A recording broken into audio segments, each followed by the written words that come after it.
not end here essentially in terms of epidemic. We will Yeah. be exposed to much more pathogens. We'll be exposed to many more things. So our understanding and our approach to it has to be scientifically rigorous, and that is what we want to teach our students. So that was a brief introduction from myself. I think you're talking to on a very relevant topic, COVID-19. I also personally take a lot of interest in the field essentially. And to me, it Yeah. has really shown us that what we know is very less compared to what we don't know.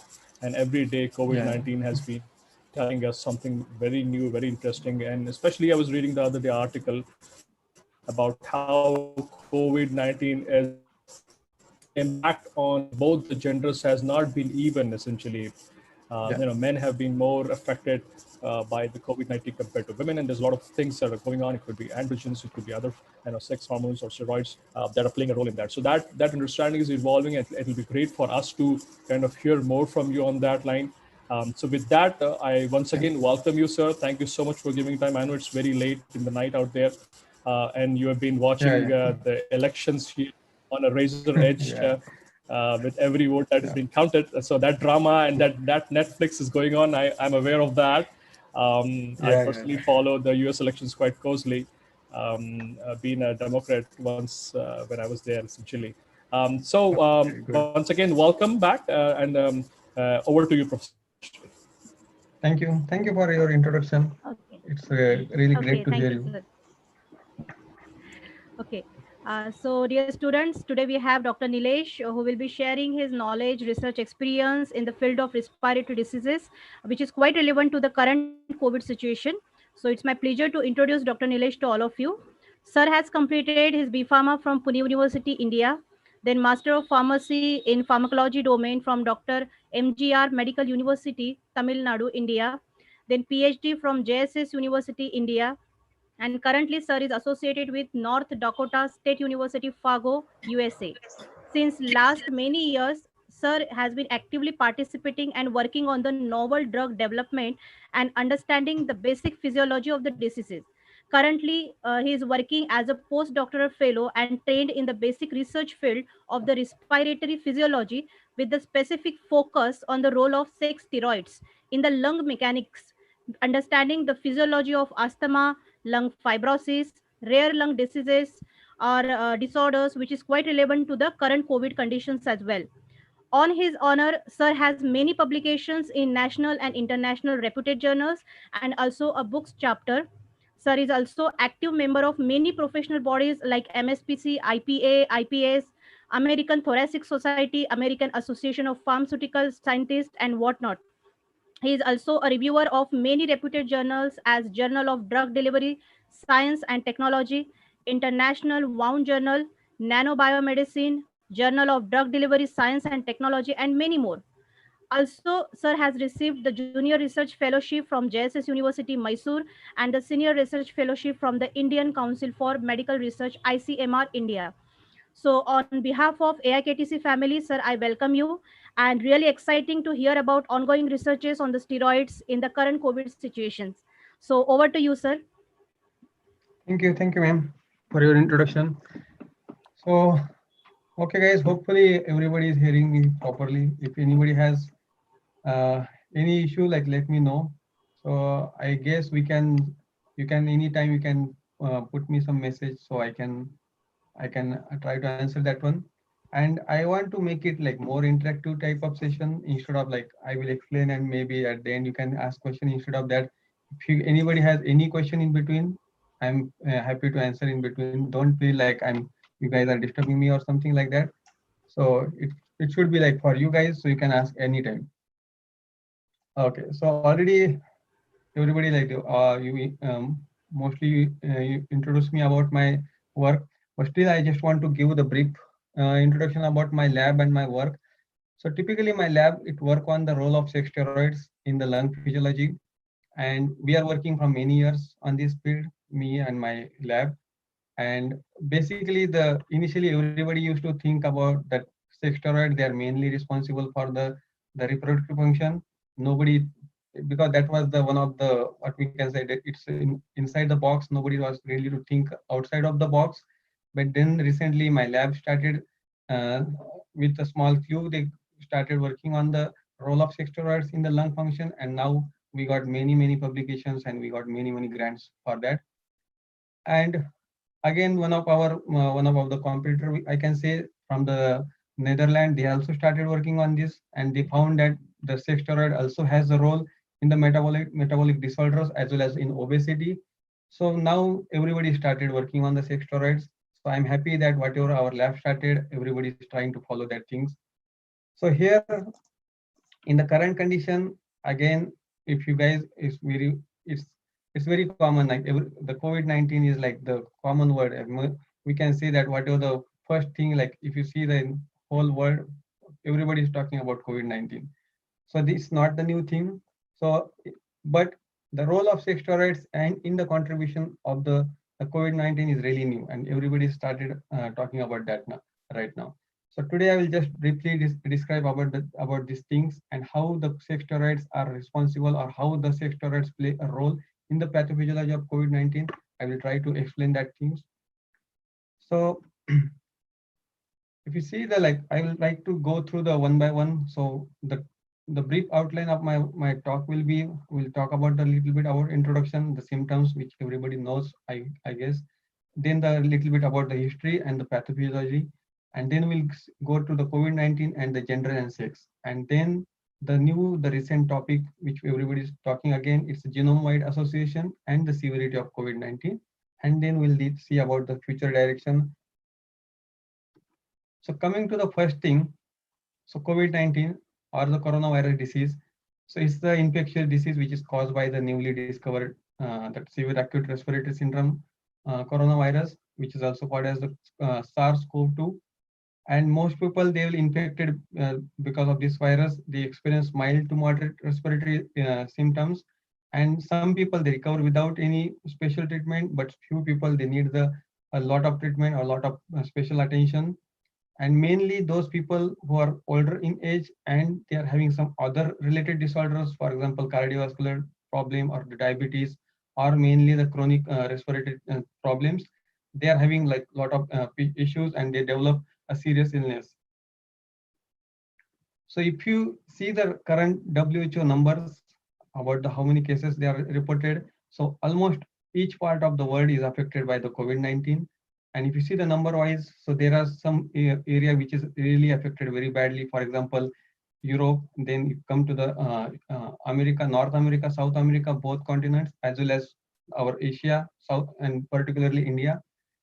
And if you see the death rate, so death rate is also really high, particularly in this special particular areas. And then if you see the numbers, this is a recent number which I got from the from the WHO website. And recently the US is almost it's about to cross to the like 10 lakh numbers, and even India is also up to on that same way. Then if you see some symptoms of COVID-19, so particularly we always talk about the pulmonary symptoms. So pulmonary symptoms like the people experience with the pneumonia, then they have the acute respiratory disease syndrome, then they have the cough, shortness of the breath, sore throat, or the congestion or the runny nose. So these are the common symptoms. But if you see about some other symptoms, because there are some other major organs, they are also affected by this disease, but most of this is a very common, and this is the first symptom which occurs. So many times the people are neglected these things. So there are some issues with the neurological disorder, there is some problems with the renal diseases, then there is some hepatic symptoms, there are some gastrointestinal symptoms, and there is thromboembolism, cardiac problem. Cardiac problem is one of the major thing right now, apart after the respiratory symptoms. The cardiac symptoms are one of the major issues, I can say, and these are the major cause of the deaths in COVID-19 related patients. And then there are some endocrine problems, because there are some cases reported recently that those people who are affected with the COVID-19, they are also showing some diabetic type of the symptoms. And then again, there are some dermatological problems. Then if you go to little bit about the history of COVID-19 or the coronavirus, so actually now we are experiencing where we are hearing about the coronavirus, but this is not the new. So the scientists first identified the human coronavirus in 1990. 1965. So it's really long back. They are already identified that one. And in the later that in the same decade, they also found the similar human and animal viruses, and they name it as a coronavirus because of its crown-like structure. So they found there are six known identified infected coronaviruses which can infect the humans. So that is the HCO-NL63, then HCO-22 9E, then HCO-OC43, and then HCOV HKU1. So these are the four the strains which is initially identified, and the recently in 2002 and 2012. So there are two more strains, which is the severe acute respiratory syndrome SARS and the Middle East respiratory syndrome MERS, which is identified. And then so recently the sixth one, the seventh one, which we are right now we're experiencing is the coronavirus disease. That's the COVID-19. Then if you see the origin of these all viruses, so typically these all viruses, it comes from the either bat or from the mice. And so if you see all strains, so from bat and mice, first they will transfer to animals, and through animals they will transfer to the humans. And that is how the recently the the CO2 or the COVID-19, it transferred through the animal to the human. And so all the remaining others also, for example, Mars, the MERS-CoV, that is also transferred through camel to human. Then there is a SARS-CoV that is also in the 2002, it transferred from animal to human. So all the diseases, all the viruses, mainly they originate into the bat, and from the bat it transferred to the other animal, and from other animal to the human. So until now, if you see the there are some numbers. So the in 2017, I guess that there was one study which reported that so there is almost like 12,000 different bat species, and they all that bat species in that different bat species almost there is a 3,200 of coronaviruses, different coronaviruses, and out of that we only discovered till now 7, including the COVID-19, the recent one. So there are so many other coronaviruses which is still are there, and we don't know when, like how they will transfer to human and how they will be the serious, how will be their infection rate of infection. So that is still unknown. And for that purpose, if I am not wrong, like the US government and the government from the Europe, they formed one group of the scientists, and it's long back, it's not the new, they formed in the 2009, I guess. And there was like a lot of funding was there for that scientist group. So all scientists, they were working only to identify the different coronaviruses. And from that group, that until now they found 3,200 different coronaviruses. And there are many more species or many more coronaviruses they are expecting. So it's there in the other species of the bat, because the bat has the almost 12,000 of different species. So we can imagine like how many different types of coronavirus may be there. So only the thing is that how it's transferring and how it's affecting, that's the major issue, and that maybe that will be the major thought point that we have to think and we have to target that one.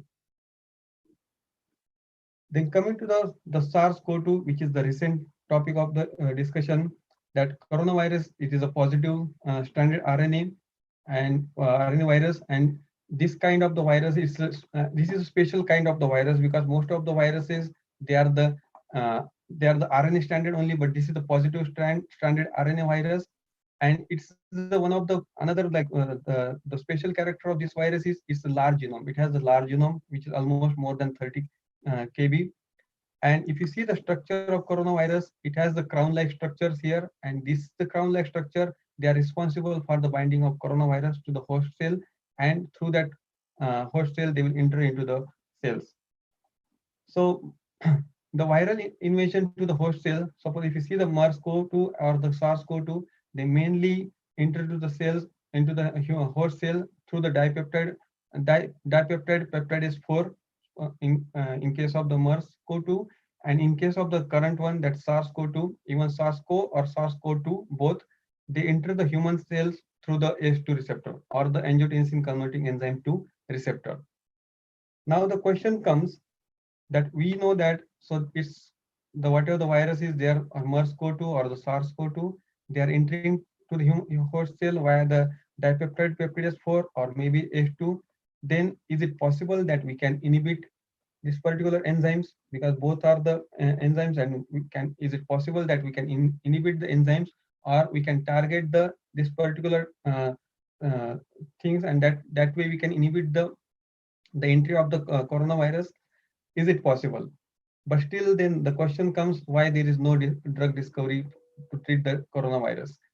Then it comes to the next point where, so if you see the DPP4 inhibitor or the H2 inhibitor, so they are really useful, or they are really effective to treat the MERS-CoV-2 or the current COVID-19. But the problem is that both of the drug treatment has a lot of serious problems, and there are a lot of risk. So if you consider the risk versus the treatment or the effectiveness, so they have the major risk, and that's the reason we cannot give the DPP4 inhibitors or the H2 inhibitors. So if you talk about the DPP4 inhibitor, so I hope like most of the people, you know the DPP4 inhibitor. So currently they are using for the treatment of the diabetes. But again, there are some FDA restriction on the some DPP4 inhibitor, for example, the saxagliptin and the allogliptin, because they reported there are some heart failure in some patient, and that's why currently they are not allowing patient to take that one. So DPP4 inhibitor, they are also associated with the 58% increase the risk of developing acute pancreatitis.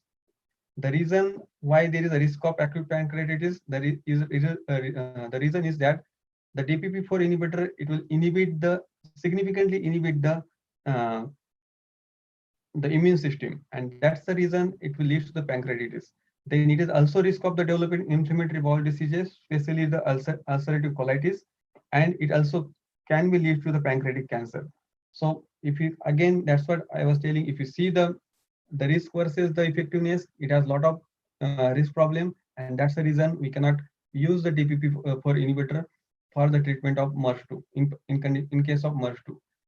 And also the inhibitor of DPP4 enzymes activity suppress the T cell proliferation and the production of pro-inflammatory cytokines, as well as interleukin 10. So again, these T cells or the inflammatory cytokines or the interleukin 10, I agree they all are responsible for the inflammation, but same time they are also responsible for the our immunity. So if you inhibit these T cells or the interleukin 10 or the cytokines, so ultimately we are inhibiting our immunity. And in current scenario, like everybody knows, like, because if you want to fight against the viruses, the person needs a good immunity. That's the one of the good thing. And if you inhibit the immunity, again there is a chances like we are making the patient or the person more susceptible for the viral infection.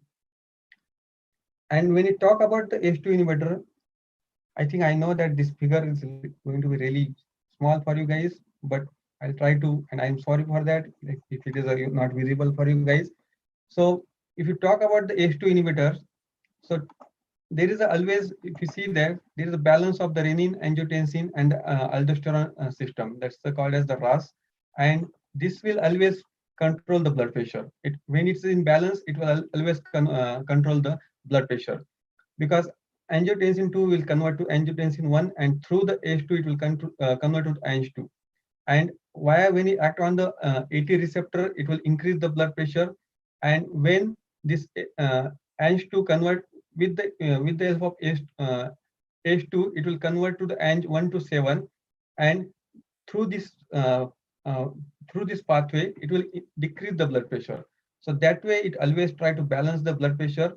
But for example, in case of if you inhibit the H2 receptor or H2 enzymes, so what will happen? So if you inhibit the H2 receptor, whatever the decreasing blood pressure, that balance is there, it will shift to the blood pressure increase. So in one way, you try to decrease the treat the infection, but the second way, again, the blood pressure will be so high, and that way again it's going to be problem. Then what happen if you block the H2 receptor? Instead of inhibiting the H2 enzyme, if you block the receptor, so I'm talking the two things here. So that's why like I want to understand this thing. So inhibition means we can give the inhibition to decrease the activity of enzymes. And if I'm saying the blockers means we can give the treatment to block the receptors. So here I was talking about the inhibition of the H2. Here I'm talking about the uh, decrease the activity or block the AT receptor. So if you block the AT receptor or angiotensin receptor, so in that case, again, the blood pressure will be here. It will be, the blood pressure will go to the down because H2 will be there. So what happened in case of the coronavirus? So this is the all three scenario is like, this is normal condition. This is another condition when you inhibit the H2 enzymes. This is the third condition when you block the receptor. But in case of coronavirus, so this is the thing. So coronavirus typically, everybody know that it enters the cells through H2 receptor. So that's the reason if you block the H2 or if you inhibit the H2 enzymes, so then it will lead to the increase the blood pressure. So that way we cannot treat the patient because that is another risk factor, that is increased blood pressure. And second way, if you inhibit the H2 receptor, again, that's another problem. It will significantly decrease the blood pressure. So the both conditions are not possible to treat the patient who is affected with the COVID-19. So that's the reason, whatever even though we know that there are like the COVID-19 or the SARS-2, this virus, it entered to the host cell through the DPP4 or H2, and is very known and very proven, but still we cannot develop the drug treatment against these particular targets. The reason, they have a lot of side effects, and we cannot afford the side effects over to the treatments. Then next thing, if you come to the pathophysiology of the COVID-19, so every time we say that COVID-19 is problematic or COVID-19 is the dangerous, but what exactly it happens? How does it affect to you, or how does it affect to the lungs? So here I'm particularly talking about the lungs, because the target of the COVID-19 or the COVID virus is the coronavirus is the lungs. So that's why I'm talking here more about the lungs. So eventually, if you go to the other body system or other body parts, so it will has the same effects. It will again affect the other body parts also. But here we'll talk more about the respiratory system. So if you see the lungs, in the lungs, so mainly there is a trachea, then bronchioles, and the bronchioles will be divided into the alveoli, and we have multiple alveoli. So I don't know, like, if you guys know how many alveoli we have in our lungs. So it's more than millions. So if I'm not wrong, it's more than 600 millions of alveoli in normal adult lung. So if that many number of alveoli are there, so what exactly happens in case of COVID-19? So when virus enter into the lungs, so they will settle down into the alveoli, because this is if you see the branch of the lungs, at the end of the all branches, all the alveoli are there at branches of the bronchioles. So this alveoli, they basically, you guys know that the alveoli are responsible for the exchange of gases. So CO2 will go out, oxygen will come inside. So this is a normal function of the alveoli. But in case of the COVID-19, so what happened exactly? So if you see the structure of the SARS-CoV-2, so SARS-CoV-2, it has the crown-like structure, the crown-like protein, and this protein, like recently, like when the first infection wave came, like in 2002, only for the SARS-CoV. So that time only the people or the scientists, they identify that. So it's going through the H2 receptor, and that time they identified that H2 receptors are there in the epithelial cells of the alveoli. And then this H2 is there. So that time the crown-like structure, it will bind on the H2, and through that they will enter into the host cell. So when they enter into the host cell, so exactly what happens? So when they enter into the host cell, so they increase the permeability of this alveoli. So when they increase the permeability of the alveoli, so if you see that each alveoli has the blood capillary surrounded by the towards the alveoli. So what this blood capillary will do, and they will be really thick. The thickness of this the wall of the capillary is really thick, really thin. Same way for alveoli also, the thickness of this wall is really thin. The reason is that because they have to exchange the gases, and that's the reason, like it has to be very thin. So in normal condition, they will function this way, and they have a lot of barriers here. But when it comes to the infection, so when the virus will enter into the alveoli or into the epithelium, so because I'm talking here, alveoli means it's not directly go into the alveoli, it will go through the epithelium, because epithelium will be the outer layer, and then it will enter into the alveoli. So when it enters into alveoli, so that time our body will generate the defensive system through the inflammatory cell against to that virus, and that time, so because of that thing, so the thickness of this the permeability of this alveoli will decrease. Even same way the permeability of the blood vessels will also decrease, and at that time, so the whatever the blood fluid is there, so that blood fluid will start accumulated into the alveoli. If you see here, so this is the moderate condition. If it is severe condition, so most of the blood fluid will go into alveoli. So in typical condition, in normal condition, blood fluid will not go into the alveoli, only the gases will exchange here. But in this condition, the fluid will also enter into the alveoli. And when the fluid will enter into the alveoli, so that time typically we call that condition as a pneumonia. And when this pneumonia will in this condition, because the alveoli, they are not capable to exchange the gases, and that's the reason, so people will start feeling the breathlessness, they start feeling the other symptoms, cough, and all the whatever the symptoms we have already seen. So this is the basic pathophysiology of COVID-19, how COVID-19 affect the person which is infected with the coronavirus. Hope everybody understand. If anybody has any question in between, I already told to you guys, you can feel free to ask me. And I'm hoping everybody is listening me, because I don't know whether you're audible, I'm audible to you guys or not. So please let me know if you guys are not hearing me. So next thing, I just want to show the same thing if you in the enlarged picture. So this is the enlarged picture what I was talking about. So there is a protein fluid which is coming from this blood vessel, and you can see here. So here the blood vessel or blood capillary they are ruptured. Even the structure of the alveoli is also ruptured, and that's the reason most of the blood fluid, it's from blood vessel, it will enter to the alveoli and it will saturate here.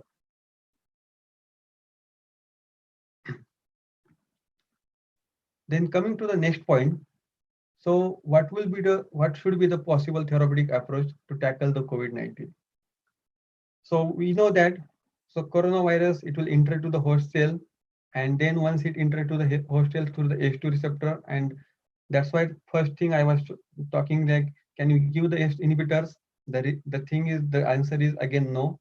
We can try, but again there is a problem, like lot of side effects. So that's the reason we cannot use the H2 inhibitors.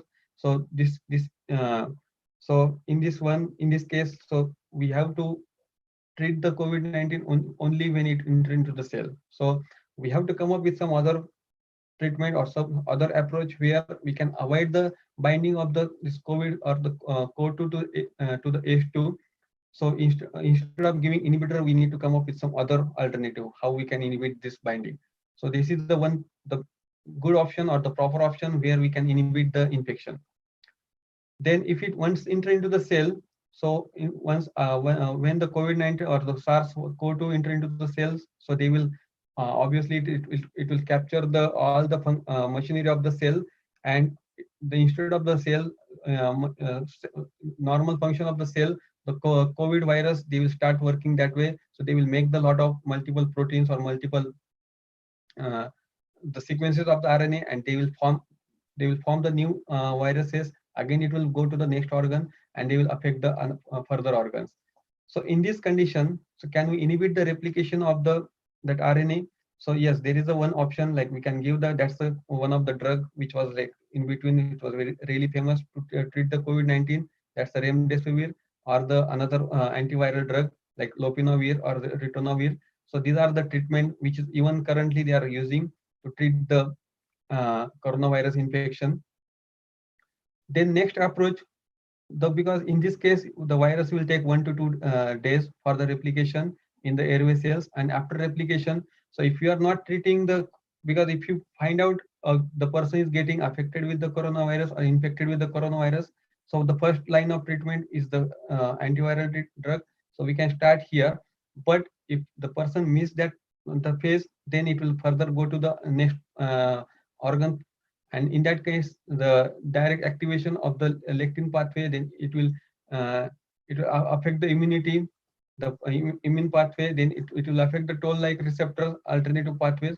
And in this condition, so we can give the pathway inhibitors in this case. So we can give the drug treatment which can inhibit the either pathway, and that way we can treat the that person which affected with the COVID-19. And if we again miss this one, so there is because what the COVID-19 will do exactly, because in this I think I missed the one point here.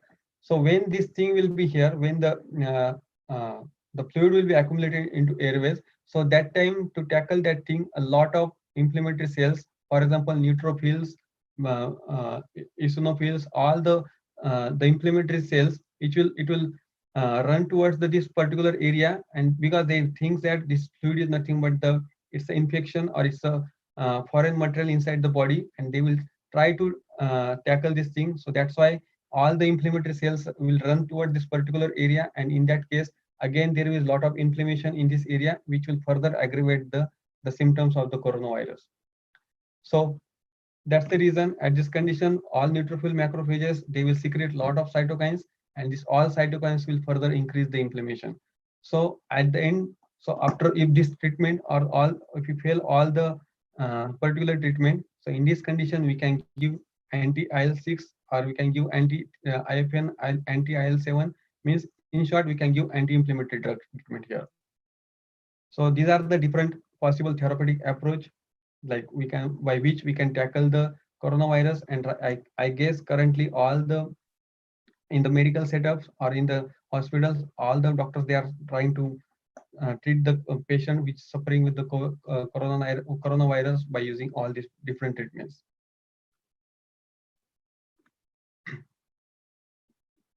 Now the main point of our talk will come is about the COVID-19 and the gender.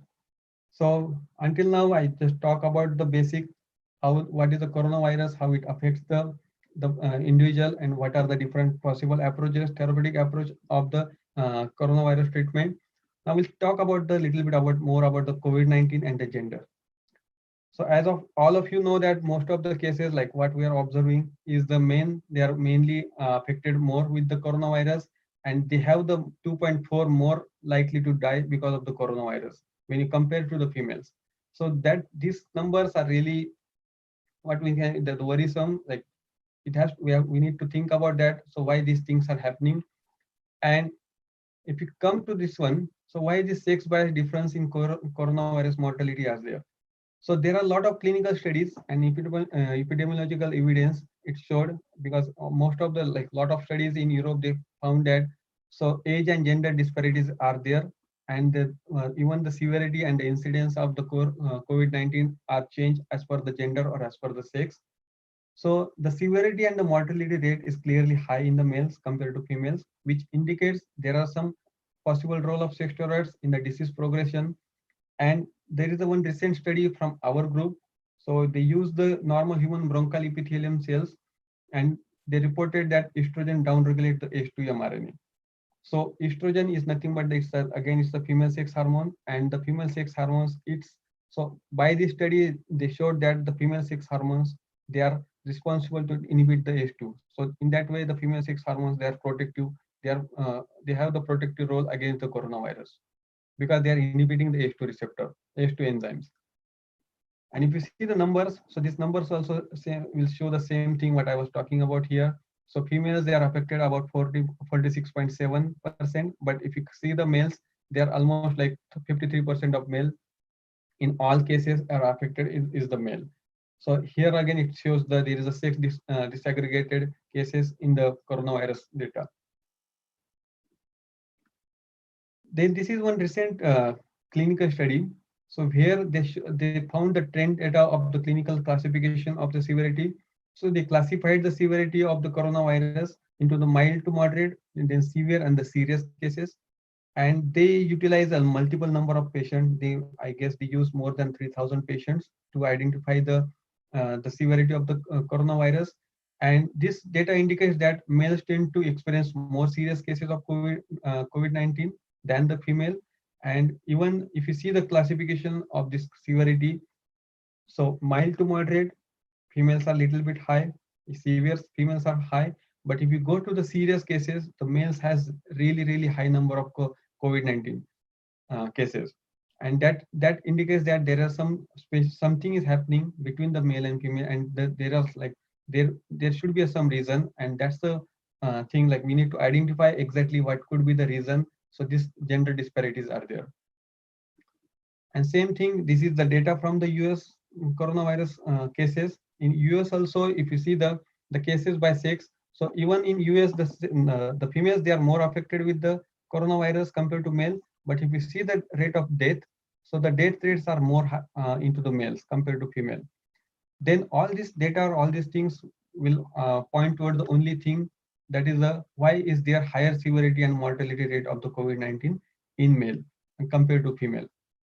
So what could be the reason? Because most of the if you see the sometimes the people, they are saying about the social issues. So like there are some, obviously there is some excuses for all these things. So people say that most of the time males are outside of the home, that's why they are getting affected because with the COVID-19. But it's not the true in all cases, because most of the time, like nowadays women, they are also working outside, so they are also same time, like they are same way they are exposed to the COVID-19. And even if you see the data from the US, so here the females are more affected with the COVID-19. But if you see the number of deaths, the males are highly susceptible, or the severe cases are more in the males compared to females. Then it comes to the next point. Is there any physiological difference between the structure and the function of the lung? Yes, there is some difference. So if you see the female lungs and male lungs, so female lungs, they are smaller in size. Male lungs, they are a little bit larger in size. Female lungs, they have the less number of alveoli and bronchioles. Male lungs, they have the more number of alveoli and bronchioles. And that was the reason, like when we were looking into the physiological data of the COVID-19. So when there is a alveoli, more number of alveoli, there are more chances of the pneumonia or the inflammation, and that this could be the one reason. This is just currently the hypothetical reason I am giving you. There is no particular scientific research on this, but that could be the one of the hypothetical reason. Like male has the more alveoli, that may be the reason they have more inflammation and there are more chances of pneumonia. Then female lungs, they matures faster. Male lungs, they mature slower. The second thing is that the female lungs, they have the lower resistance because of the less volume, whereas the male lungs, they have the higher resistance. Even though the male lungs, they are larger in size, so resistance is nothing but the what we can say, the force which lungs it creates from inside to avoid the air to go inside. Because when we do the inhalation and exhalation, so when we inhale the air, so that time there is some resistance from inside, because it's not like that it's a hollow organ, it will go and it will come out. So there is always some resistance from inside. And in male lung, there is always higher resistance. And that is another reason, as I can say that, because when there will be the higher resistance, and then when the alveoli will fill with the fluid, or when there will be the inflammation, so that time this resistance will be the double. And that's the reason maybe the patient who is like male who are suffering with the COVID-19, they have the higher chances of the or higher severe problems. And the second thing is that female lungs, they are higher, they have the high elasticity. Male lungs, they have the low elasticity. So these are all physiological points, or this is a natural difference. So that could be the thing which is leading to the severity, which changes the severity between males and females. Because female lungs, they have the, so if you see all these points, it's favors towards the female lungs, and that's the reason they're maybe they're more susceptible, or more we can say that they're saved in the current COVID-19 condition. So this is about natural difference. But when it comes to the next point, so apart from this natural difference, so there is one more. The major difference between male and female is nothing but the sex steroids. So there are major three sex steroids: the progesterone, estradiol or the estrogen, and the testosterone. And recently I published one book on this one, the role of sex steroid signaling in the lung disease and inflammation. And we already showed that how each steroid has the role in controlling the lung functions or all this how this steroid has the signaling control the lung diseases and the inflammation. So apart from the natural difference, this is another major difference between male and female is the sex steroids. And that's the reason. So as I already told you, my lab is always focused towards the role of sex steroids in the lung and the lung physiology or the lung diseases. So that's what when this we saw these numbers or we saw this data regarding the COVID-19, then obviously the question comes in our mind: is there is a role of sex steroids, or is there sex steroids are changing something in the pathophysiology of COVID-19? And to pursue that thing, we recently did one study where we found some molecular mechanism of sex bias difference in the COVID-19 mortality. And this paper recently it came to the online. So we published into the American Physiological Lung and Cell Molecular Physiology. So in this one, we found that the sex steroids, it will change the H2 expression in human airway, which is a contributing factor to the sex difference in COVID-19. So what exactly we try to do, we did in this paper or in this research. So the major novelty of this, our current study was, so majority of the studies, they focus on the epithelial cells. So until now, so first of all, I would like to highlight what is the epithelial cell and what are the other cell types like we tried and we use. So if you see the function structure of the lungs, if you dissect the lungs, these are the alveoli. And if you cross section the alveoli, you can see the alveoli will be like this into the inside. And if you go from inside to outside, from inside to this side, so the first layer of the cells is the epithelial cell. Below that epithelial cell, there is the airway smooth muscle cells, ASM cells. And then after the ASM cell, it's the ECM cell. It's called an extracellular matrix. So this extracellular matrix will help to attach these ASM cells to the fibroblast. And so that way they form the one compact structure. So epithelial cells, airway smooth muscle cells, then ECM and the fibroblasts. So this is the normal structure of the airways. So majority of the studies until now, they mainly focus on the epithelial cells because and even it's not wrong in that, because so as I already told you, when the coronavirus enter into the lungs, so first of all they will attack on the epithelial cells only, because the epithelial cells is the first contact point for the coronavirus. So that's the reason that most of the studies they have done on the epithelial cells. So when the epithelial cells will damage, when the epithelial cells will be affected, so obviously that the coronavirus, after the multiplication or after the replication, it will try to enter into the other cell types. So from epithelial cells, it will go into after the initial infection and the cellular damage, the underlying airway smooth muscle cells is likely the subsequent target. After the epithelial cells, the next target will be the ASM cells. And until now, no study or nobody reported any data about the airway smooth muscle cells. So our study is the first one which showed there is in apart from epithelial cell, in airway smooth muscle cell also has the H2 expression, and that could be the reason. And H2 the ASM cells, they are highly sensitive for the sex steroids. So the sex steroid will easily change all the functions of the ASM cells. And ASM cells is one of the effector contractile airway caliber, effector controlling the airway caliber, and the dysfunction of ASM contributes to the pathophysiology of various lung diseases. So my lab mainly focus on the ASM cells because everybody, all the different groups, researcher group, they have the different types of cells. They are working on that, and our group is working on the ASM cells. The ASM cells mainly they are responsible for the contractility of the lungs. So that's the reason, and so we mainly focus on the ASM cells.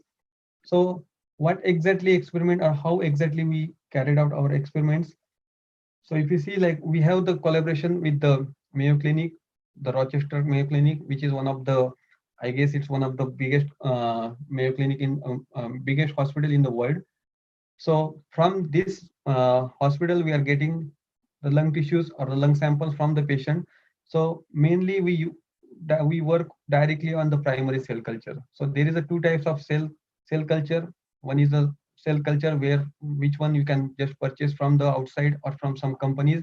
They are selling that cell culture, but that cells it's like immortal cells, and they are not actual cells because there will be a lot of modification in that cell. And the reason, because they are commercial cells, so obviously company, they will try to make them immortal so that they will stay longer time, and the researchers, they can use it for long time, but they are not the actual cell, or they will not mimic the actual function how the our normal cell or the cells from the body will mimic. That's the reason what research we are trying to do is more unique and more focused towards the human physiology, what exactly happens in the body. So we actually take direct lung tissue from the human patients, and we have the different patient samples from the age of 21 to 65 years old patient. And right now we have more than 100 male samples, and same way we have around 125 female samples. And we are again every week we are getting one sample. So when we receive the lung tissue, so we dissect it, we cut into the small pieces, we exactly isolate the ASM cells from that, and then we grow only ASM cell. So again, the question will come, how we identify or how we separate the ASM cell from the epithelial cells or from the remaining cells, because lung has multiple different types of cells, so it's not only the ASM cells. So for that purpose, we have special types of media. It's called as the DMEM F12 media. So in that media, only ASM cells will survive. Other cells will not survive in that media, because for other cells, the DMEM F12 media, it has the lesser glucose level, and that's the reason only the ASM cells will survive in that one, and other cells will die in that media. So we culture the cells up to fifth passage. We don't go more than fifth passage. So what will the fifth passage again? So fifth passage is nothing but the when we isolate the cell.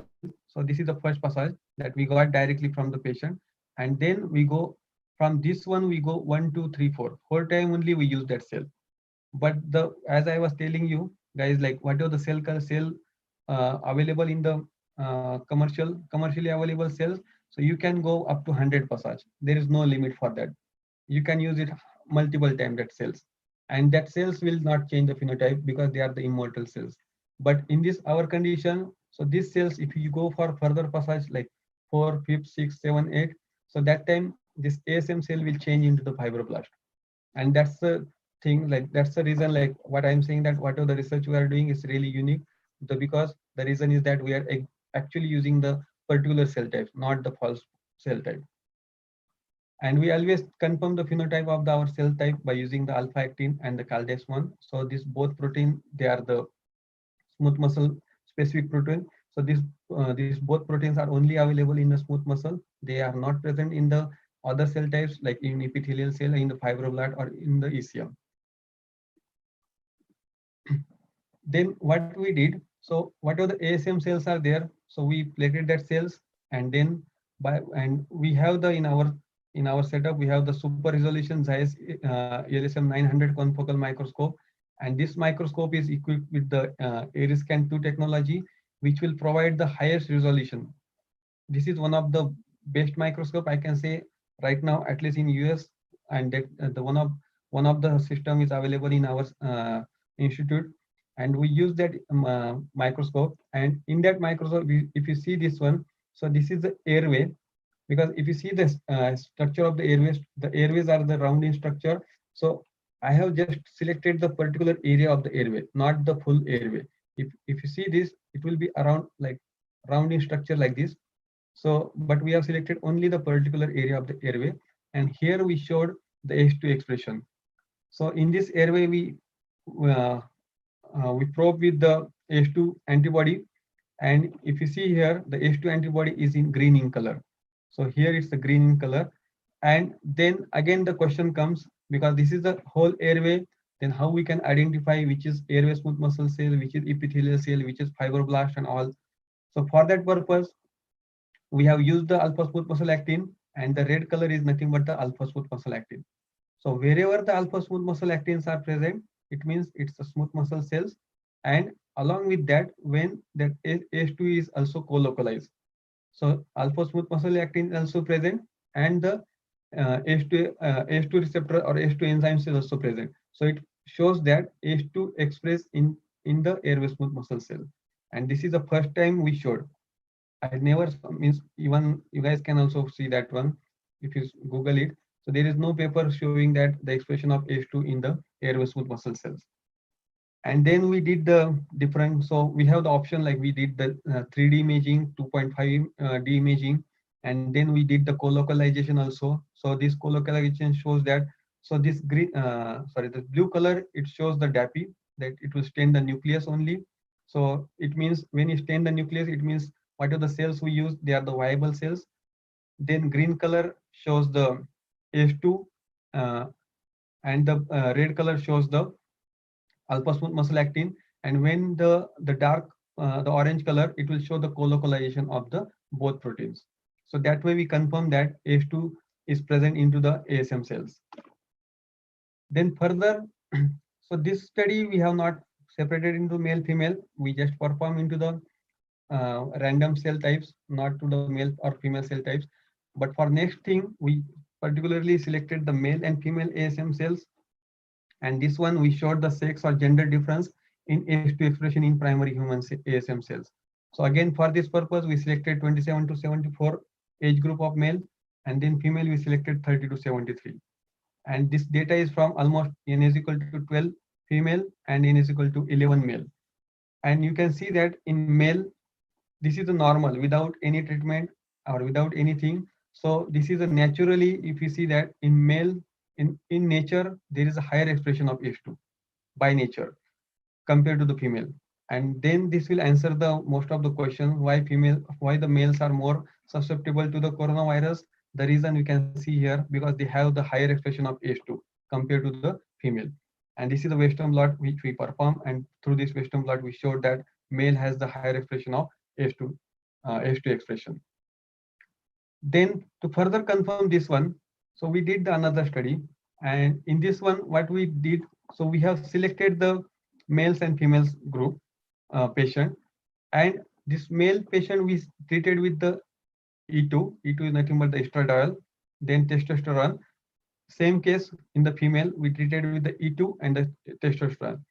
So if you see that, so maybe sometime the question will come in this case, maybe some people can raise the question, or there may be some other factors like male, maybe the male at the natural at the baseline is showing higher expression of H2.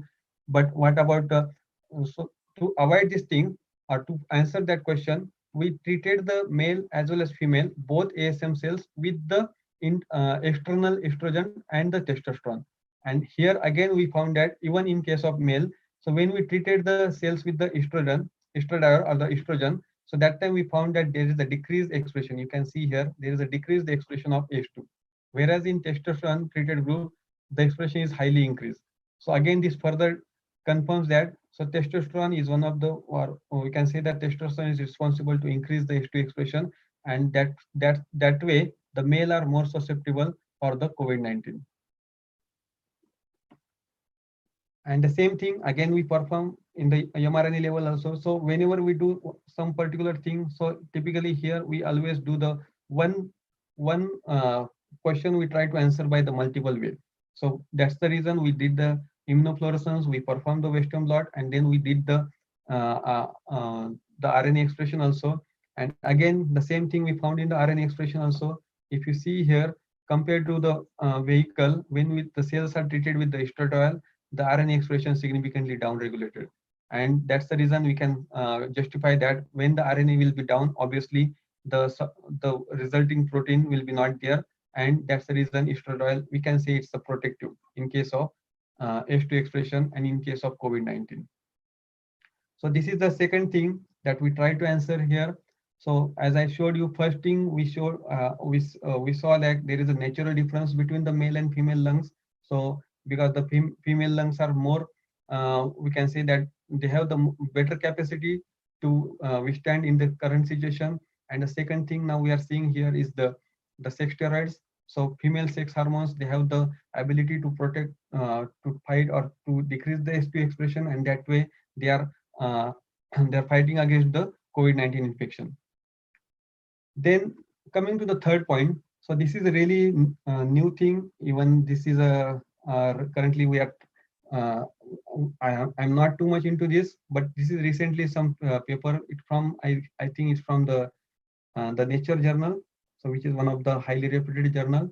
They published this one. So this is one of the review article. I think, sorry, it's from Critical Care journal. And in this one, they showed that there is a genome-wide association and the severity of the COVID-19. So what exactly they try to show here? So if everybody know that in in female there is a two chromosomes will be there. It's the XS chromosome. In male it will be XY chromosome. So so by nature, what happens when there is a two chromosomes? So always one chromosome will be inactive. In case of female, one chromosome will be inactive when it comes to the production of the some proteins. The reason is that because if the both chromosomes start producing the protein, so then the one protein will be double. Like instead of one, it will be two. So all protein will be two. And our body is not designed such a way that it needs the two proteins. So it always needs the only one protein. So that's why by nature it's the one chromosome is always inactive and one chromosome is active. So in case of male, so the Y chromosome is a small, so it won't have that much function. Only one chromosome is there, which is always produces the whatever the proteins are required for the normal body function. So here, but sometime what happen in female, so second chromosome which is silenced or which is inactive in order to minimize the duplication of protein. So it encodes some proteins, or we can say it's a bypass this activity and still it generate the some proteins. So which proteins that this inactive chromosome produces? If you see here, so it produces the H2 TLR7 and it also produces the IRAK1 and NEMO. So what is this IRAK1? So IRAK1 is nothing but the interleukin 1 receptor associated kinase 1, and the NEMO is nothing but the NF-kappa B beta essential modulator. So this both protein IRK1 and the NEMO, that NF-kappa B associated protein. So these both protein, they are highly useful or they are really required for the normal immunity. So if these proteins are not there or these cytokines will be not there in body, so always our body will be immunocompromised or there is a decreased immunity.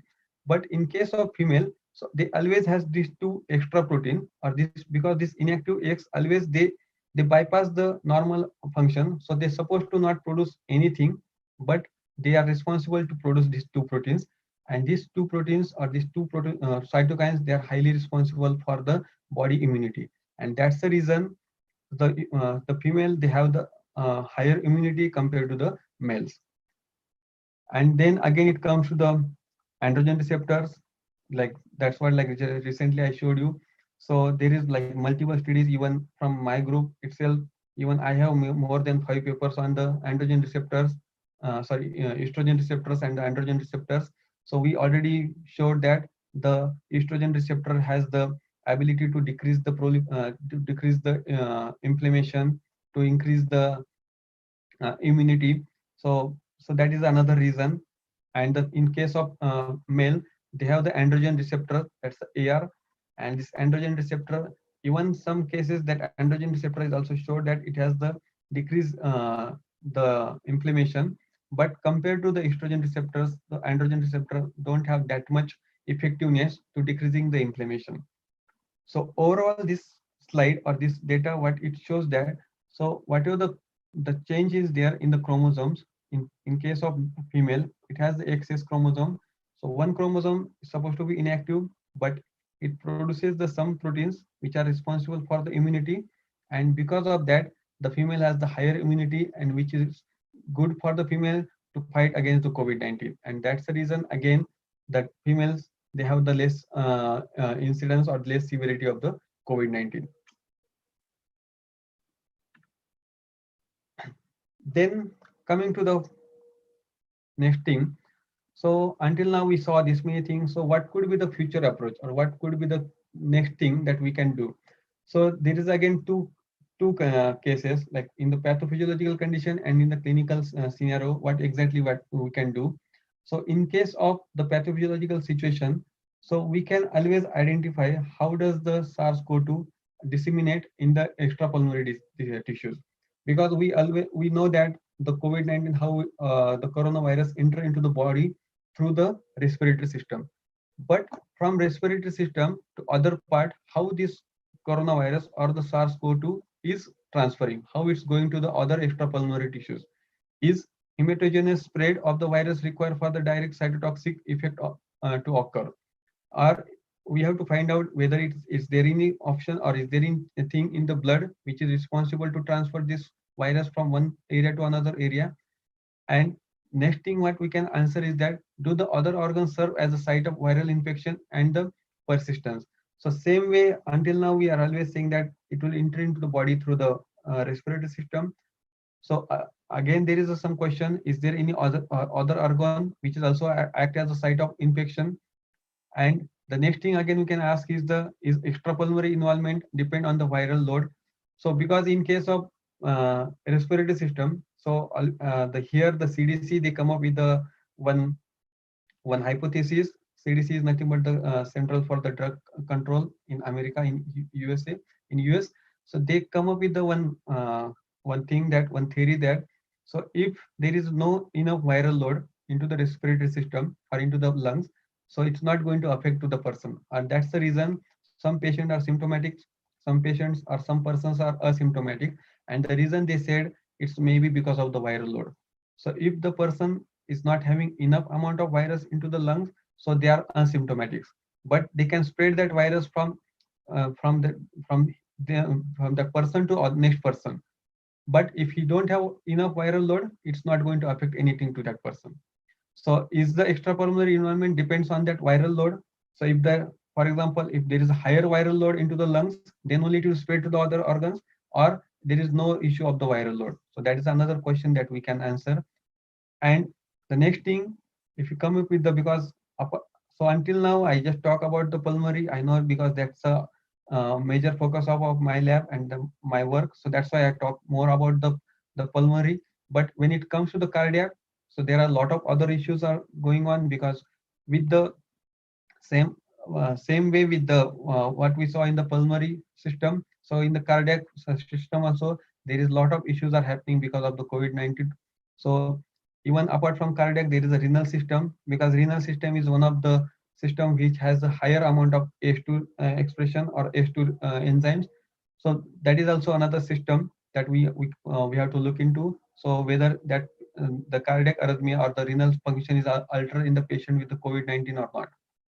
And if it comes to the clinical scenario, so we need to answer the questions, what is the efficacy, safety, and the proper timing of the use of the antiviral or anti-inflammatory therapies. Then how should the therapies be best used in the conjunction with each other to maximize the efficacy and considering the safety profiles. Because sometimes if you give the antiviral and anti-inflammatory drug, so they may have the interaction amongst them and it will lead to some other problem. So that also we have to come up with the answer, like how we can maximize the efficacy. Then is there any role of recombinant H2 in the treatment of the patient with COVID-19? So that's what I was telling you guys. So instead of the inhibiting the H2 or blocking the H2 receptor, so can we give the antibody or recombinant H2 antibody, so which will go and bind on the H2 enzyme or on the H2 receptor. So in that case, what will happen? So when the antibody will bind on the H2, so obviously there will be no place for the COVID-19 to bind, and in that case, in that condition, it will not enter into the body or into the host cell. But again, there is a lot of question. If you inhibit the H2, so up to how much time we have to inhibit? Because again, H2 is not the something that is not required for our body, and we can inhibit it, and obviously we can do the normal function. Obviously, it is needed for body. That's why it's there in our body, and that's why it's normally present in the body. So you cannot permanently block this H2. So we have to come up with the some answer, like up to how much time we can give the that antibody and how much time we can block the H2. And next thing, we can obviously we can answer the question like what is the efficacy, safety, and the proper timing for the use of antiviral, that which already I said. And apart from this, so these are some future direction, and this is not only the future direction, there is multiple, because this COVID-19 is the one of the, we can see the viral infection which has multiple issues. We can come up with the different issues again with the system to system. The next thing, which is again the very interesting, So the cases as per the age or cases as the death as per the age. So again, if you see here, so if you go to the higher the age, the cases are little low, and this is all CDC data for the US patient. It's not for the whole world. But if you see the death rate, so death rate is really high into the older patient. So again, I know that there's one simple answer we can see here. It's the immunity, because the older patient has the lower immunity, and they will have the so many other uh, diseases in them. So that may be the reason they have the higher death rate. But still, we have to come up with the proper answer for that. What could be the reason that the elder patients has the higher death rate?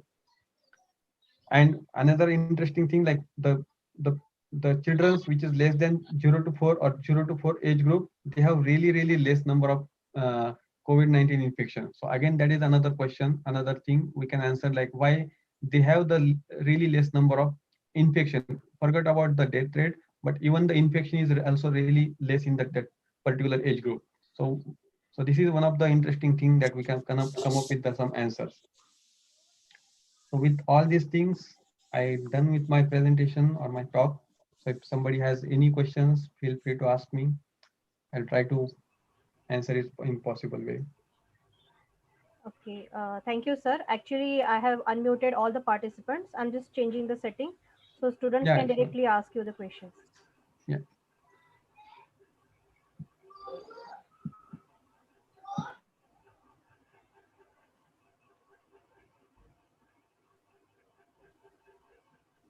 Yes, student, you can go ahead. If anyone is having any question or query, you can ask.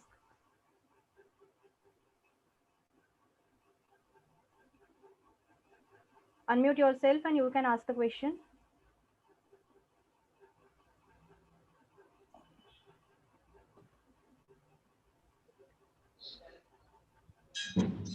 Okay, Professor Jayashree, meanwhile, student asked the question. Shall I ask one question to Dr. Yes, Nilesh? yes, sir. Yes, sir. Okay. Dr. Nilesh, looking Yeah. at what current COVID treatment given by the physician, no? So they generally refer to give doxycycline, then ivermectin, then azithromycin combination. Along with that, they also give the prednisolone. Yeah. So if we introduce the sex steroid along with this, what do you think their impact with interaction with these antibiotics like azithromycin and doxycycline?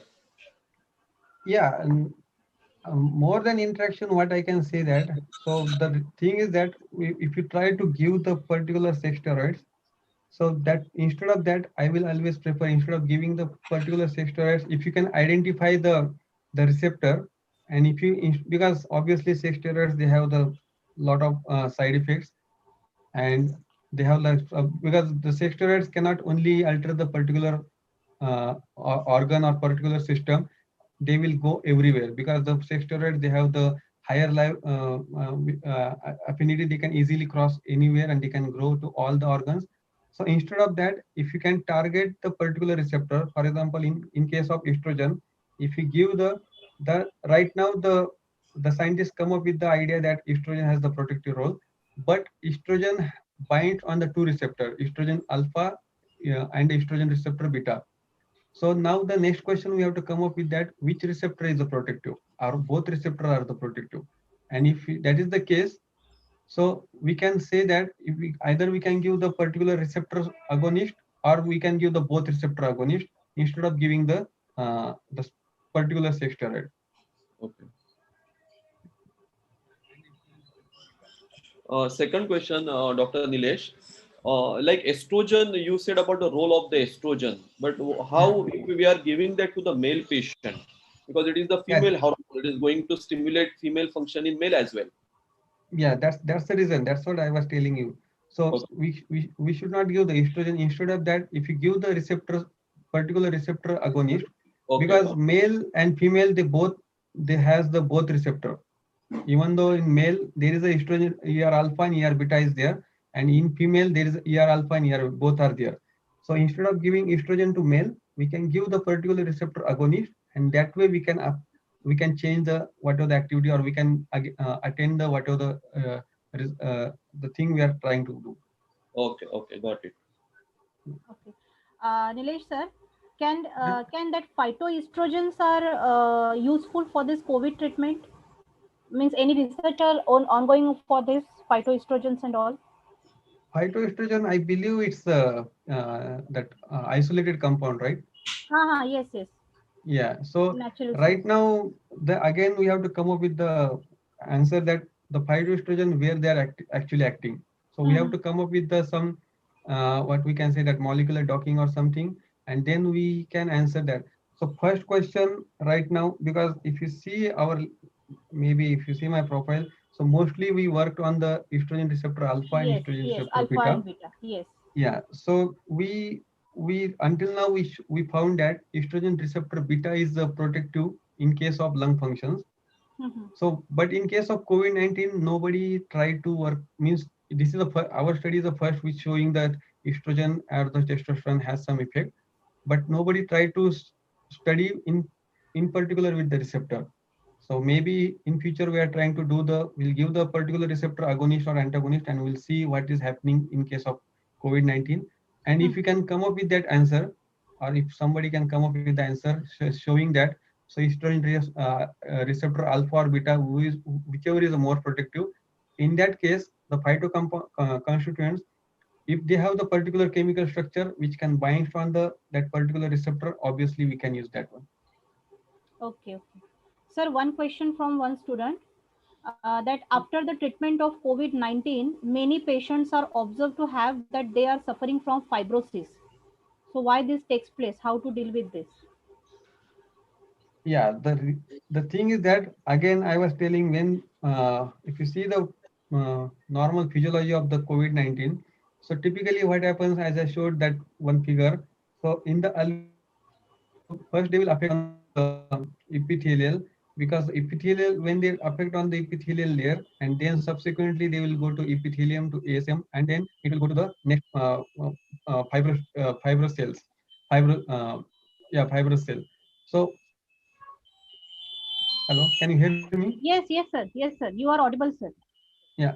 So yeah. So in that case, what will happen? So most of the time, because of this COVID-19, the epithelial cell will get damaged, all the whole layer.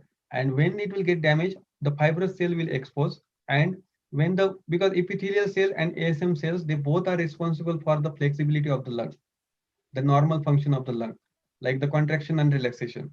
But the both layers are getting affected, and that's the reason when the in the alveoli only the fibrous tissue will be there, and that's the reason most of the people they are having the fibrosis, because that fibrous layer is responsible for the fibrosis. So that fibrous layer will not provide the that much what we can say the flexibility. They are only as a supportive. They will provide the supportive structure to the lung, but they won't do all this contraction and relaxation. And once this epithelial or the ASM cells or this layer get damaged, obviously the lung will be in the fibrous condition. Okay, sir. So Yeah. that question was from Shagufta, one of our students. So hopefully she is clear with that. Sir, other question from one of our students, Sakib, that if we give S2 enzyme inhibitor, it it is having some side effects as it increases the blood pressure. So is Yeah. it possible to give the same AC2 enzyme inhibitor with the drug to overcome this side effect? Yeah, it is possible. Obviously, it's possible, but again, it will come up with the, because if you, this is a what we can say, it's the simple the one simple pathway, like you are trying to inhibit the particular thing, and again another way you are trying to increase that thing, because so in that case it will be really tricky. If you try to do that one, Of course, in yes, that yes, case it's going to be really tricky, and we don't know like at exact what time point which drug has to be go first and which one has to go second. yes, And again the side effects will be, even though you start giving H2 inhibitor, you don't know, like you give the H2 inhibitor, it's not like that in 1 hour the COVID-19 will go. It will, you mm-hmm. have to give for some time point, so for Mm-hmm. some period of time. And once you start giving another drug, and we don't know what will be the interaction amongst them. But if you obviously this is a good option, but again we have to think about the balance between side Yes, effects and the all the efficacy. yes, yes, all the criteria. Yeah. Sir, last question from one of the student, Romana, that hormones plays a major role and hormone levels are different in the children as compared to the adults. So are the children at lower risk of COVID-19 than the adults? No, actually, I not totally agree with this thing that children has the lower hormones level, because if you see the children's, because this testosterone or the estrogen, they are also they are mainly required in the at whatever age group you can consider, only after the menopause or after the age of 55 in male. So this hormone level will get decreased. But in case of children, again there is a some this hormones level will be there because they are responsible for the normal growth of the body. Okay. And even we can say that there will be little change compared to the adult, but there is no like major difference. Like this hormone level, it's not like that they have totally neglected a hormonal level. They have it, but it's really low. So there is a one more hormone. Uh, maybe I can say you now only because right now we are working on that hormone. So we are thinking that that may be the reason, that may be the hormone which is protective in case of children. So that hormone is called as the Kiss-15. So that's the Kiss-15 hormone. This is required for the puberty. Okay. So when the children they will go above 50 or 60-year old, above that. So that time this Kiss-15 will slowly started getting decreases, and other hormones will start getting increases. Like for example, estrogen in case of females or the testosterone in case of males. So this Kiss-15 is regulating this estrogen and testosterone. So up to the puberty in children's, these Kiss-15s are there, and they are in higher in amount in the children's that we already found, and we got like big grant for that right currently, and we are working on that. So this Kiss-15 we found they are protective in some aspects, but we have not we have not started working about in case of the in case of COVID-19 whether they have any role or not. But obviously that's our another future plan. Like we are thinking about to see about the Kiss-15 and the COVID-19. Okay, sir. Sir, the last one, only last one, that Yeah. COVID virus affect DPP4 enzyme or receptor. So can it be like it will trigger or affect the diabetes? Yeah, that's the reason. The actually the what I am saying is there that uh, the recent virus, that SARS-CoV-2, this is not, it's not going through the DPP4, but that SARS-CoV-2 which comes in the 2012, so that go through the DPP4 enzyme. That DPP4 is the entry point for that virus. So at that time, so compared to currently whatever we are saying that fatality rate or the death rates compared to the cases, the how many number of cases are there compared to that. So whatever the number of deaths are there, it's we can say it's a really neglectable. It's not that much. But when you see that SARS-CoV-2, so the total patient affected was maybe around 8,000 or 10,000, but the number of deaths was almost more than 50%. And that's the reason, because that virus, it was going through the DPP4. So those people who are having diabetes, they were really susceptible, or they were really vulnerable for this virus. But luckily, or we can say that currently, whatever the virus is there right now, the SARS-CoV-2, it's not going through the DPP4. It's going only through the H2.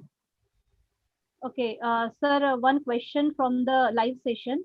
Can you comment on hydroxychloroquine use for the treatment of COVID? Hydroxychloroquine use for the treatment of COVID. So I was reading, like there are a lot of controversy about that. Even Yes. if you go through some papers, so there is one paper from the International Journal, Journal of England, Journal of Medicine, or some England Biomedicine. I forgot that name. That's one of the highly rated journal in whole medical field. So one of the paper withdraw from that journal, and the reason is that, so initially they showed that the hydroxychloroquine has the efficacy or has the effect on the inhibiting the COVID-19. The mechanism, if you see the hydroxychloroquine, is typically used for the malaria. And so what that hydroxychloroquine will do, it will inhibit the entry of the So in case of malaria, I'm talking, so entry of that larva into the cell or into the RBC or wherever it's going. So that will be inhibited in case of that. So same type of mechanism they try to uh, found into the COVID-19 cases. And up to certain level, it's true also. When I showed the first, like one picture about the what we can in which condition we can inhibit the COVID-19. So there it showed that like if you can inhibit the entry of COVID-19 or the coronavirus into the cell, so there itself you can inhibit the severity or whatever the next things are there. So hydroxychloroquine initially it showed that it's inhibiting the entry of the virus into the cell. So that was, but then it come up with that it's the further research come and it showed that it's not happening like that. Up to certain level it's showing, but when you even if you give the hydroxychloroquine for further like for the longer time of period, it further increases the severity of the COVID-19. Okay, sir. So I guess there are no more questions. Uh, Professor Jayashree, Yeah, can I ask a Sharif sir. question, please? Yes, of Yeah. course, sir. Yes. Thank you so much. So, Dr. Nilesh, fantastic talk. I think you really kind of spoke about some really cutting edge work that you've been doing, and which is very relevant now as we evolve our understanding of COVID, and we look at Yeah. how these differences across men and female, why are there differences, and what is really exaggerating the more COVID cases in men. So, just two quick questions. One quick question rather. So, when you talk about the expressions in the ASM cells of ACE, did you find a very similar differences across when you look at the primary epithelial lining cells across alveoli? Is that similar pattern that you see at the front lining where the virus is more exposed to with regards to ACE2 expression? What you saw in In ASM also, or is there literature out there that also shows that differences between male yeah, and there are female? some literature. Actually, the thing is that we like because here everybody has their own what we can say that area or the particular thing. So we only work on the Okay. ASM. We don't touch to the epithelium cell. There is some reason. But there is some paper which is already there, and they showed that there is a changes, and that's why like I showed you Because one. yeah, Yeah, I showed you one because paper someone might in that. say keep the okay. Yeah, tell me. Yeah, go ahead. Sorry. No, because someone might say because that that is where your the primary entry point is essentially. That is where the virus is locking into. It is like a lock and key system, which is the virus is getting entry into. ASMs are Yeah. much below that. So unless and until the virus is getting entry into it, is that kind of affecting it, because that ultimately acts as a carrier for giving the access to of virus inside the body. So if the Yeah. primary epithelial lines are not very different in terms of ACE expression between male and female, does if there is a difference in ASM, does that really matter? I mean, someone might argue on that. Yeah. Yeah, there are some papers, but they showed only male female. They have not performed the treatment with the like how we did the estrogen or Testosterone. testosterone Okay. treatment. They Testosterone. did only Okay. the baseline, the difference between male female, and they showed that already that the in case of male in epithelium also there is higher expression of H2. And when you look at literature around, I mean, you work directly in that core space. So do you had are there literature reports where people have looked at time course of these testosterone or hormones changing within patients as they progress within COVID?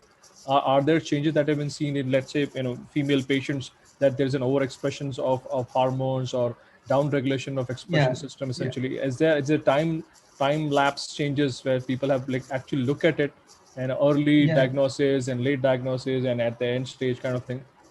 Yeah, so in case of not the estrogen, but in case of testosterone, there are some paper, and in that it's some clinical paper. They suggested that when there's the COVID-19, like the infection is really severe or moderate even, so Mm-hmm. they found that there is a decrease the testosterone level in the Okay. patient. And in case of severe patient, they are saying that it may lead to the infertility also Okay. because it decreases the testosterone up to that much To level. a critical level. Okay. Yeah, That makes this very interesting. Okay. yeah, And the whole question around children has still been kind of open. You yeah, won't yeah, see it, but you see a very special case of something like a Kawasaki syndrome in a very small patient, like maybe yeah, 500 or yeah, 1,000 patients across the world. So that's yeah. quite puzzling. I mean, either the kids are not getting it, maybe it's a very less expression of ACE across their body, and they are better tuned in terms of their immune tracking to get it early on cleared inside the body. I think that Yeah. is where the science is leading towards, if I'm not wrong. Please. Yeah. So right now the situation, or if you see the research wise here, particularly I'm talking about US. So most of the research here that they're trying to do it into like the patient or the person oriented research or person oriented treatment. So initially earlier days it was like, for Uh-huh. example, currently also now the if you so somebody is suffering with the COVID-19, no matter it's a male, female, or it's a or children, or it's an old person, they directly give the, for example, the Uh-huh. remdesivir. So directly they will give the remdesivir to the all people. There is no changes like it's a male, female. Right, right. But now it's the personalized medicine is coming. So here the Okay. people, they first of all they will identify who is that. Then they will try to identify exact what is the problem in that particular patient, and that's a good thing. Like in that case we can save that more lives compared to the whatever the right now we are giving the Hmm. treatment. So out of 100 maybe we are trying to save 50 people. Right, Remaining right. 50 people, it's up to their what we Yeah. can say, the immunity. Yeah, I mean, as what you're trying to say is as we understand and evolve in our understanding, we are Yeah. trying to better tailor what the patient needs essentially. Yeah. Yeah, So because earlier. just one last question, if Professor Jaishree Yeah. permits me. Of course, sir. So one last question, and since you follow this field very closely, Yeah. what is your take on this whole topic of reinfection back? Because there have been documented cases where people have got once, and then after 2-3 months back, they've got reinfected. And that second case has been more severe, a slightly different virus in terms of the genetic structure. Yeah. So what's your take on that? I mean, Yeah, is that's the it one of concerning? Is it a small right number now now? currently that's one of the big problem we can say. The Mm-hmm. reason I'm saying that because that virus is very You're, you're not audible, sir. Hello. Hello? Did we lose him? No, sir, he's vaccines there. company, they are working Yeah. on the vaccine. Ah. You are able to Yeah, hear me? now, right now. We just Yeah, kind of yeah. lost you in the middle. Can you restate that? Okay. Yeah. So I was saying that right now, like if you see the whatever the virus is there, so when it goes from one person to another person, it's changing little bit. Like Hmm. small Hmm. fraction of changes are there, but Mm-hmm. that changes are, if you Very see the minimal. starting of the vaccine, it was something else, and now though if you see the genetic material of that vaccine is something else. Mm-hmm. So that's the reason like the scientists are thinking that which type of vaccine we can make. And the major challenge until now there is no vaccine. That's the major challenge is that. So they don't know exactly which strain is there or which strain is more problematic, because there are currently I think if you see go through the some paper, there are more than 100 strains are there. Right, So right. people whatever they are affected, they have more than 100 strains, Hmm. and then we don't know which strain we can treat, like which strain we can give the vaccine for which strain. We cannot give the 100 vaccine to one person. Right, right. I And that's understand. the reason, like if you see the second wave, there is obviously that one person which is affected with initially one strain, so there are high chances that same person can affect with another strain.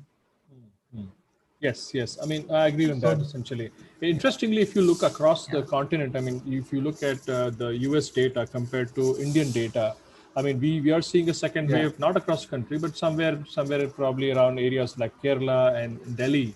But interestingly, if you look at that death rate of it, essentially, that has significantly yeah, gone down, and which you don't see that in a US population where the death rate has kind of still stable. What you've seen that in first year, maybe it is because of the population demographics. There you have more older yeah, population, but in India the death rate has gone down. Although there is a wave in some areas as of now. I'm very worried yeah, about yeah, the festival season coming in the end of the month. yeah, But some places like Delhi, which are seeing 6,000 plus cases, you see that cases, but the symptoms are much more milder. The death rates have gone down. You know, yeah, yeah. that's a good sign. But that you don't see that in Europe, and you don't see that in US. Yeah, so here even the, so this is the scenario in US actually. So in US every year with the normal, like because every year they will have the what Flu we like season kind of. flu season. Yeah, So with the this. flu season itself, they will have more than 50,000 deaths Yeah, only with the flu. yeah. So if you compare the flu with the COVID thing, so COVID is much more problematic or much more severe than the flu. So I think that is what And they the were second thing worried. is that, Hmm. yeah, second thing is that the immunity. The people here, they have, so again, this comes to the, again, the, when you come to compare the race, like if you compare to the, so if you compare to the, here itself in the US, whatever the cases are there, so more people, like more death rates are there into the Latin Americans, not into the white Americans. Hmm.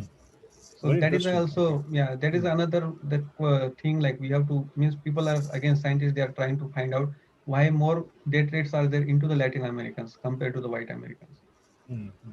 You and that would be very counterintuitive if you think about it, because Latin Americans comes from a very diverse background, I think, and Yeah, they yeah, live in more of a rough environment where you would expect their immunity would be much more yeah, stronger compared to a white Caucasian population which lives in a very sterile environment as such, yeah, and yeah, less exposed to it. So very interesting essentially.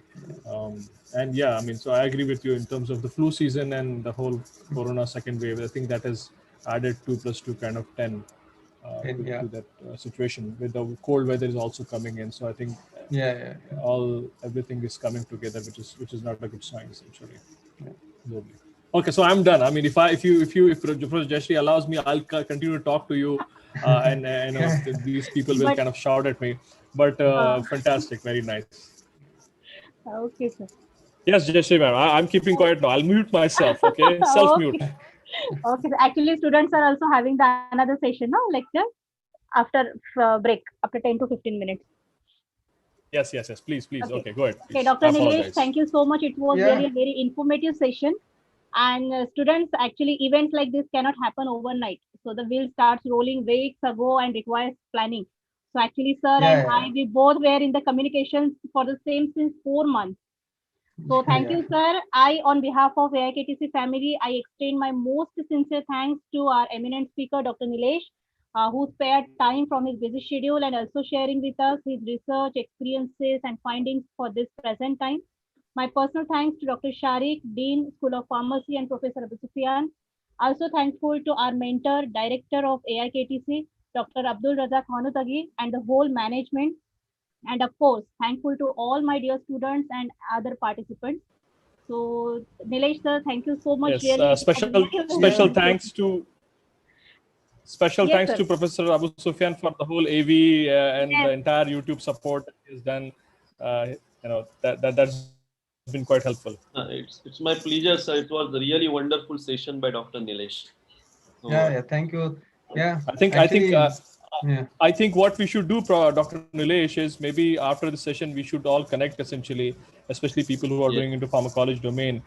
We should yeah, yeah, reconnect sure, back sure. and maybe have another Zoom talk where we could talk about some collaborations and some other stuff that we can definitely would like to explore with you. And we really Yeah, yeah, appreciate obviously, if you do obviously, that yeah. essentially. The reason, like, see, this type Thank of you. session, it Thank you. will, not only add to your thing, but it will add to our thing also, because obviously this will refresh my things, because some work I did long back, even sometime I forgot also, but this type of thing, it will recall all the things. And obviously few questions whatever you ask, or maybe your student ask, they are really, really thoughtful. So that will again give some points to us, like we can think towards that thing. Great. Thank you so much. It was really Thank you. pleasure talking to you. Really kind of learned some really cutting edge science that you've been doing essentially. It was an honor and pleasure.